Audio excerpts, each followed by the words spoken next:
What is going on, ladies and gentlemen? I hope you're all having a great day today, and we have some amazing news to get through this week. It's not a huge amount to cover, but let's get started with the announcement of Junkertown. If you notice the two new videos on the Play Overwatch channel, you know exactly what I'm talking about. The map is a payload map, which we haven't gotten since the launch of the game, so I'm personally really excited, since payload maps are the only ones that I don't complain about when they come up in competitive play. The cart is the gold-filled explosive trap that Junkrat and Roadhog plan to use in the animation, so you can expect to blow up the cart when it reaches the end. You're seeing the map up on screen here, so tell me what you guys think about it down below. Did we need a payload map, or did you want to see something different? Don't forget to tell me your thoughts. We actually got some exclusive gameplay on other YouTube channels, and yeah, it's obviously not my gameplay, but what kind of news segment would it be if I couldn't bring you guys everything I know? So, what you're seeing on screen here is a tour of Junkertown, and I mean, let's just start off with the fact that it's incredibly detailed. If you compare the level of detail between the maps on launch and this one, it's obvious that there's a lot more intricacy in all of the buildings and things inside. Not to say that the launch maps are bad, they're amazing. All of the maps are amazing, but the newer maps like Chateau Guillard are just mesmerizing with how detailed they are. Another thing is how incredibly vibrant the colors are, especially just outside of Junkertown.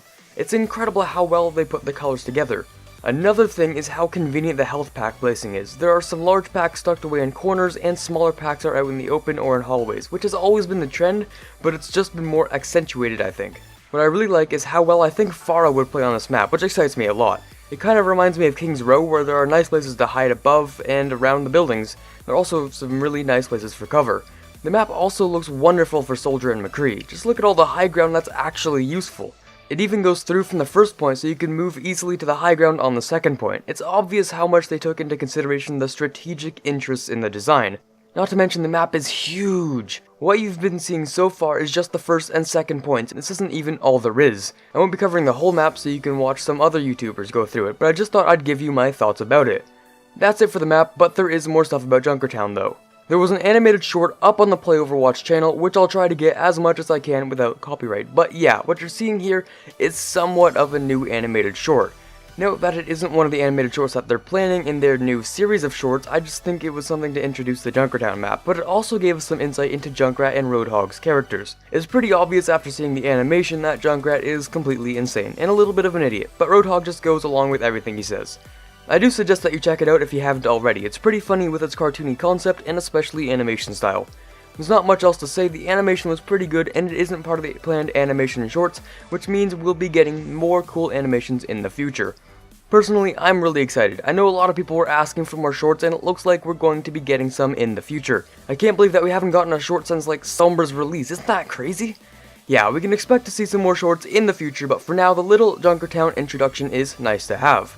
Some interesting news this week about more internal testing. It seems we've been getting a lot of news about internal testing in the past few weeks, but this time, it's for D.VA. I'm sure you guys know some of this already, but I'm going to run through it just one more time so we can refresh our memories. Her defense matrix is getting cut in half for the amount of time she can hold it up. This makes her less of a damage sink for ultimates, and also keeps her from bullying Zaryas who have Grav available.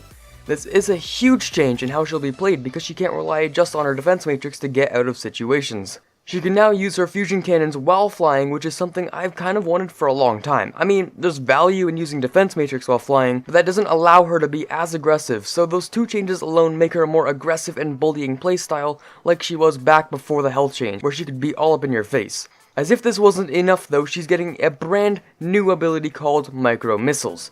With the new ability of firing missiles that have a damage radius, she's much more of a damage dealer rather than a damage deleter.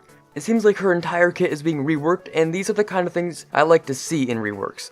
The balance of certain aspects to achieve a new playstyle is what reworks are all about, and I don't think we've seen a brand new ability added to a character yet, so honestly, I'm super excited to try out these changes. Of course, I want to hear all of your opinions about it. Do you think D.VA really needed this rework? Should something different have happened to her? Tell me your thoughts down below. Let's spark up some conversation.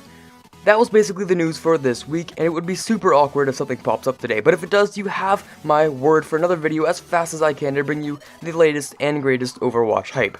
If you liked the video, dropping a like would be hugely appreciated, and if you're new around here, don't forget to subscribe and join us in our adventure for the truth within Overwatch.